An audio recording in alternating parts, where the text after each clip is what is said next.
Thaye Droje, His Holiness the 17th Karmapa, shares the following meditation on 11th June, the anniversary of the parinirvana of Mepam Chökyi Lodro, His Holiness the 14th Kunzik Shamar Rinpoche, according to the Western calendar.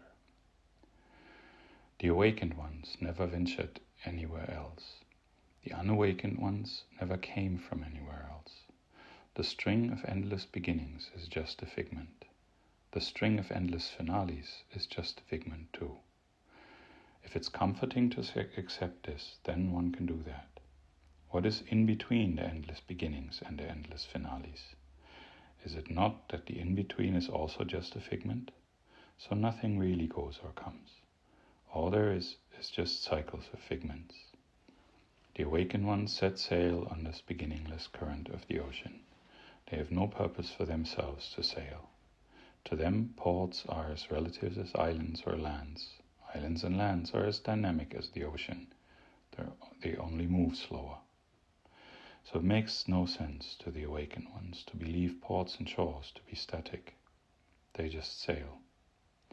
If a purpose is truly required to be shown in their sailing, then that is that they sail only for the benefit of unawakened ones. The unawakened ones are sailing too, in a way. However, due to their slumber, they aren't aware, or they aren't certain that they are sailing. They feel more of a drifting sensation. Yet at times, every now and then, a sense of sailing appears in flashes. Mahabodhisattva Shantideva said, "Just as a flash of lightning momentarily brings a pitch-dark and stormy night into view, due to the awakened one's force, Buddha nature, meritorious wisdom can originate in this world on extremely rare occasions."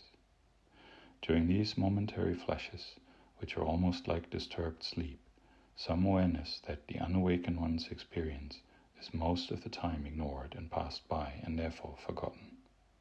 Sometimes the excellence of these mini-awakenings is understood to a minimal degree, so that they either sail with immense fear and pressure to find a port, or cling onto any shore they find and blindly believe that there is a static quality both in sailing and in finding the promised land.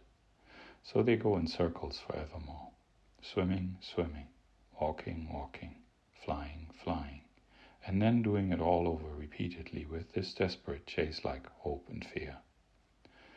Life after life sailing indefinitely in all forms of vehicles, some slower, some faster, all the while not knowing that their hopes and fears were just figments, which means all this boundless journey is just a dream.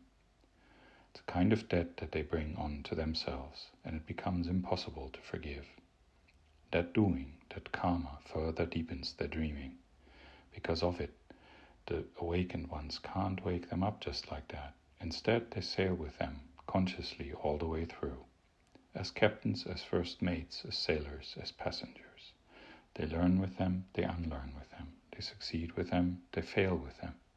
They live and die together, reborn consciously and unconsciously as teachers and students, as fathers and sons, as mothers and daughters, as close relations and distant relations, as strangers and acquaintances, as friends and enemies.